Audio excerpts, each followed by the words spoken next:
Directly indirectly अगर हम Russia का ऑयल लेंगे तो 25% लगा देगा। कौन है सर वो गोरी चमड़ी वाला वहां बैठकर हमको बोलने वाला?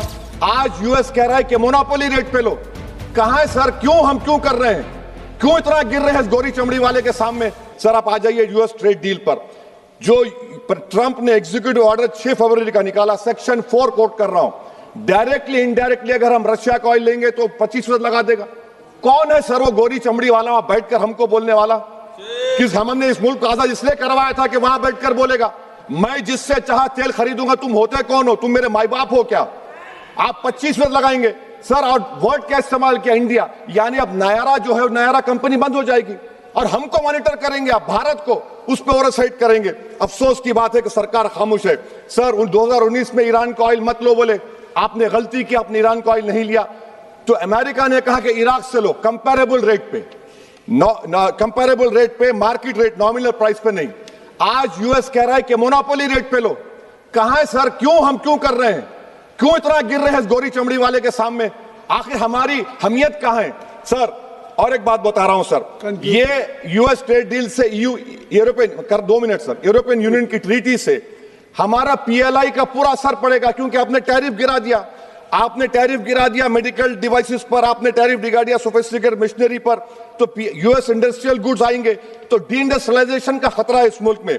Sir you are we signing a free trade agreement और a force purchase order.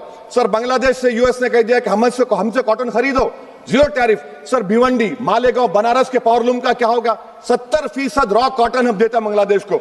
Sir MHA का बजट 5.7 बढ़ गया, डिफेंस का 15.99। मैं सरकार से मुतालबा करता हूं कि वेनेजुएला में जो हुआ, आप एक ऑपरेशन इंसाफ करिए। ऑपरेशन इंसाफ के तहत हाफिज सईद, मसूद अजहर, लखवी को घुस के लाइए भारत में, तभी इंसाफ होगा सर। जब तक खत्म कर रहा हूं सर, हम कुलभूषण यादव को भूल गए। वो कुलभूषण यादव उसको आईसीजे में रुकाया। आखिर हम कब लेके आएंगे कुलभूषण यादव को? वजीर आजम इजराइल को जा रहे हैं, मैं उनसे ये मुतालबा करता हूं कि वो गाजा को जाएं, 15 मिनट जाकर देखें, 60,000 फलस्तीनों खत्म कर दिया गया। और नेतन्याहू पर आईसीजे का अरेस्ट वारंट है, आईसीसी का, और आईसीजे में केस चल रहा है सर। तो मैं आपसे मुतालबा करता हूं कि वजीर आजम गाजा के बारे में देखें।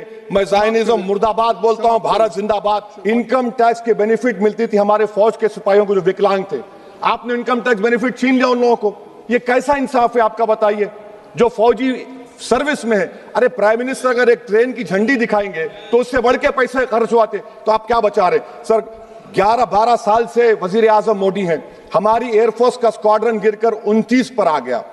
12 साल से आप प्रधानमंत्री हैं, हम एक मिड एयर रिफ्यूलर एवैक्स को नहीं बढ़ा सक रहे। पाकिस्तान के पास हमें ज्यादा एवैक्स है, और ऑपरेशन सिंदूर में हमने देखा कि कितनी तकलीफ हुई। सबमरीन का शॉर्टेज है, आपको फिक्र नहीं है सर। और हम 3rd एयरक्राफ्ट कैरियर हम भूल गए। आखिर कैसे हम चाइना को इंडो पैसिफिक में रोक पाएंगे? ये देशभक्ति नहीं है सर। हमारी फौज में कमी है।